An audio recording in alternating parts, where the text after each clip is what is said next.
அனைவருக்கும் இனிய மதிய வணக்கங்களுடன் இன்றைய தங்கம் மற்றும் வெள்ளியின் விலைநிறுவனத்தை கோல்ட் ரேட் தமிழ் சேனலில் பார்க்கலாம். இந்த வாரத்திலையும் நம்மளுக்கு நிராசை தான் மிச்சம் அப்படிங்கிற அளவுக்கு தங்கத்தோட விலையும் வெள்ளியோட விலையும் காணப்படுது. இதை பற்றிலாம் தெரிஞ்சுக்க நம்ம சேனலை சப்ஸ்கிரைப் பண்ணுங்க, வீடியோக்கு ஒரே ஒரு லைக் போடுங்க.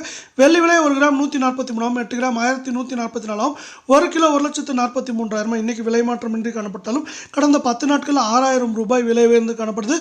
24 தங்கத்தோட விலை 1 கிராம் 11,171, 8 கிராம் 89,367, 100 கிராம் நம்மளுக்கு பார்த்தீங்கன்னா 11,17,300 ரூபாயாக காணப்படவில்லை. நீங்கள் நம்ம சேனலை சப்ஸ்கிரைப் பண்ணலாம் கூட போல, வீடியோக்கு ஒரே ஒரு லைக் போடுங்க.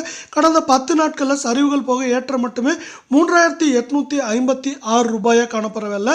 இது மேற்கொண்டு வரவிருக்கும் வாரத்தை பொறுத்தவரையும் ஏற்றம் சரிவாக இருக்கிறதுக்கான வாய்ப்புகள் அதிகமாக இருக்கவில்லை. 22 தங்கம் 1 கிராம் 10,220, சவரன் 81,720, 100 கிராம் 10,22,000 ரூபாயாக காணப்படவில்லை. நீங்கள் நம்ம சேனலை சப்ஸ்கிரைப் பண்ணலாம் கூட பரவாயில்ல, வீடியோவுக்கு ஒரே ஒரு லைக் மட்டும் போடுங்க. இது மேற்கொண்டு வரவிருக்கும் வாரத்தில் ஏற்றம் அப்படின்னு பார்த்தீங்கன்னா 3,000, சரிவு அப்படின்னு பார்க்குறப்போ 2,000, 2,500 வரை அதிகபட்சமாக சரியறதுக்கான வாய்ப்புகள் இருக்குது. இந்த வாய்ப்புகளை இந்திய பங்குச்சந்தையின் உயர்வு தரப்போகுது.